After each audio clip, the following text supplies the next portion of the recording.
You are sitting at a cheap laminate desk that is peeling at the corners, the fake wood grain mocking the career you thought you would have. It is 9:45 p.m. The office is a graveyard of fluorescent hums and the faint ozone scent of a photocopier that has been running too hot for too long. You are reviewing a letter of credit for a South American timber shipment, your fingers moving mechanically across the keys of a 10-key calculator. This job is the definition of mediocrity: stable, dull, and utterly invisible. It pays the rent on your studio apartment and the mounting dialysis bills for your mother. Your life is an audit trail that leads nowhere until the heavy security door, which should have been locked hours ago, is kicked open. Your immediate supervisor, Marcos, a man who prides himself on his Windsor knots and his risk-averse nature, stumbles in. His white dress shirt is torn at the collar and he is clutching his left side. Blood, dark and thick, leaks through his fingers, staining the corporate gray carpet with rust-colored blossoms. Behind him are two men in dark navy tactical jackets. Their faces are obscured by the low light, but you see the matte, flat silhouette of a suppressed handgun in the lead man's hand. Before you can even draw a breath to scream, the gunman is across the room. The barrel of the weapon is pressed against your temple. The coldness of the metal is a physical shock that sends a spasm of nausea through your stomach. Marcos collapses to his knees, gasping, his voice a ragged whisper as he tells them that you are the backup, that you can do it. The gunman ignores the dying man. He stares into your eyes and drops an encrypted tablet onto your keyboard. On the screen is a complex interface for an offshore transfer, a $50 million liquidity pool flagged in red. Marcos tripped a wire in the international clearing system. The funds are frozen in an intermediary bank. If the path isn't rerouted and the fraudulent trade documents aren't backdated within the next 6 minutes, the money vanishes, and a red notice triggers at the FBI's Financial Crimes Unit. The gunman speaks in a low, vibrating tone. If you unfreeze the funds and move them to a designated account in the Cayman Islands before the timer hits 0, you will receive Marcos's year-end bonus and a ticket to do a click in Switzerland for your mother. If you fail, you and Marcos will be the lead story on the morning news. You look at Marcos, whose eyes are rolling back in his head, and then at the countdown. Your brain, fueled by a primal survival instinct, enters a state of hyper-focus. You don't think about the law. You don't think about ethics. You take the tablet, your fingers flying across the glass. You know the back-end vulnerabilities of the banking system better than anyone in this building. You begin entering overrides, generating a series of nested credit transfer agreements, and using 3 shell companies in different time zones to wash the metadata. With 15 seconds left, the red lock icon turns green. The money moves. The gunman pulls the weapon away. He checks his watch, then looks at you with a gaze that is no longer predatory, but proprietary.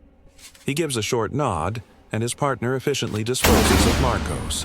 One muffled shot to the head because he is now an unnecessary liability.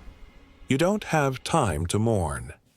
The gunman hands you a new identity card and a plane ticket to Panama.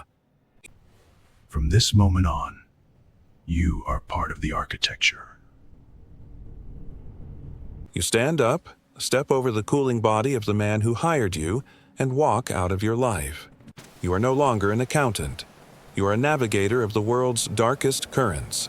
1 year later, you are standing on a balcony in Panama City, overlooking the canal. You have graduated from a terrified clerk to a flow manager. Your task is simple, but high risk. You are the filter for the torrent of cash flowing south from North America. Every week, $30 million in physical currency arrives in hidden compartments of shipping containers. Your logic is now an algorithm.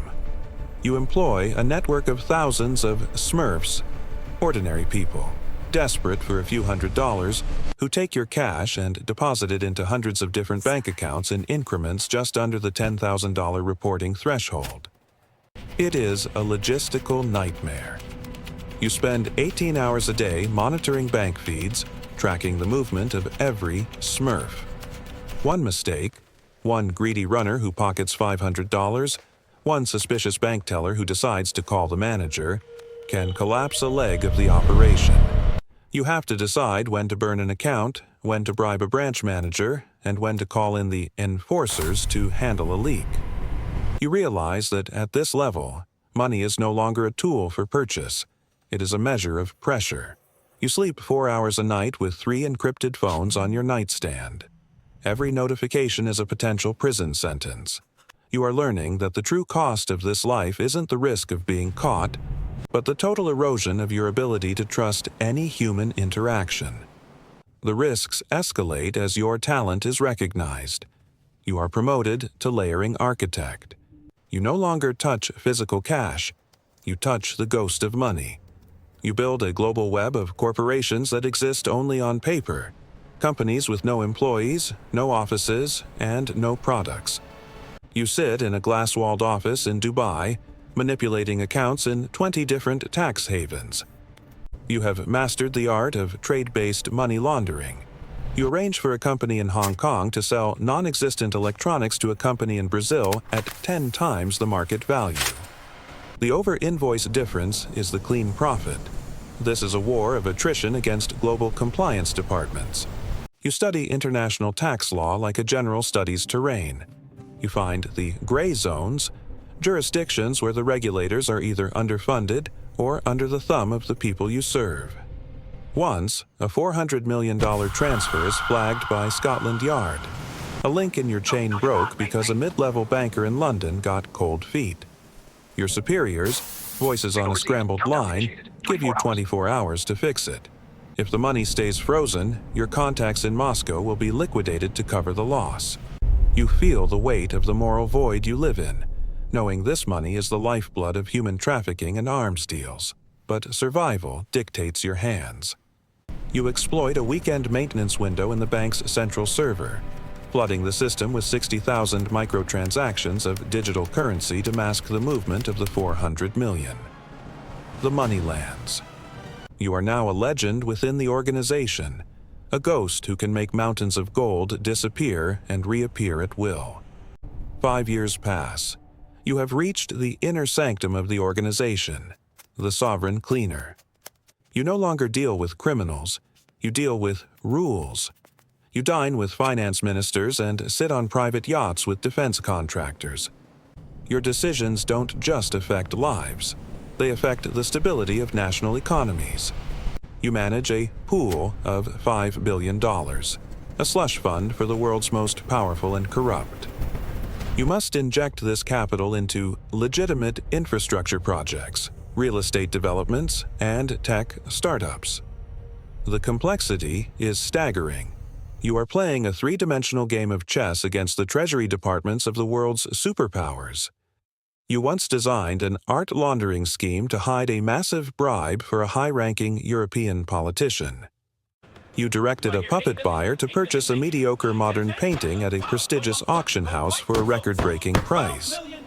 You then orchestrated a series of offshore equity swaps that moved that profit into the politician's charitable foundation. You had to calculate the auction house's commission, the tax implications across 3 borders, and the probability of a whistleblower within the gallery. You are dancing in a minefield where one miscalculated decimal point could trigger a geopolitical crisis. As your power grows, so does the emptiness inside you. You look at yourself in the mirror of a 5-star hotel and realize the accountant who worried about his mother's medical bills is dead. You have dozens of properties you never visit, and private jets that carry you to meetings you hate. Your name is an alias. Your friends are assets or liabilities. Even your fear has become digitized, a steady, cold hum in the back of your mind. You realize the organization isn't a company. It's a black hole. It doesn't just wash money, it washes the soul out of its inhabitants. You think about leaving, but you know that the map of global corruption stored in your head is a death warrant. You know too many secrets, and in this world, secrets are only safe when the person holding them is under total control. Now, you are in a private club in Zurich. Outside, the lake is a sheet of leaden glass. Inside, the fire in the hearth crackles with a rhythmic, expensive sound. Before you lies a secret protocol, a plan involving the sovereign wealth funds of 3 nations to move a sum of money so large it could devalue a major currency. If you sign, you will be the most powerful shadow in the financial world, capable of funding wars or toppling regimes. If you refuse, you suspect the 2 security guards, standing outside the heavy oak doors, men you've never seen before, will ensure you never leave this room. You pick up the pen. Your fingers are steady, a product of years of practiced desensitization. You remember that night in the cramped office, the smell of ozone, and the blood on the carpet. You thought you were choosing life back then, but you understand now that you were choosing a permanent state of flight. Every high-stakes decision you have made since has been a brick in the wall of your own prison. You have billions at your fingertips, and yet you are as trapped as you were in that cubicle, perhaps more so. You sign the name that isn't yours. You feel the risk double instantly, the weight of the decision pressing down on your chest like the pressure of a deep-sea dive. You have to keep calculating, keep maneuvering, keep running through this maze that has no exit. As you descend to the street where your armored limousine waits, your phone vibrates. It is an encrypted message from an unknown origin. You open it to find a single line of text. The next audit begins in 3 hours. You grip the phone, looking at your own tired, cold eyes in the dark window of the car. The challenge hasn't ended. The game has simply moved to a level where the only way to stay alive is to never stop playing. You step into the car and disappear into the rain, heading toward the next crisis, the next gamble, and the next layer of the cage.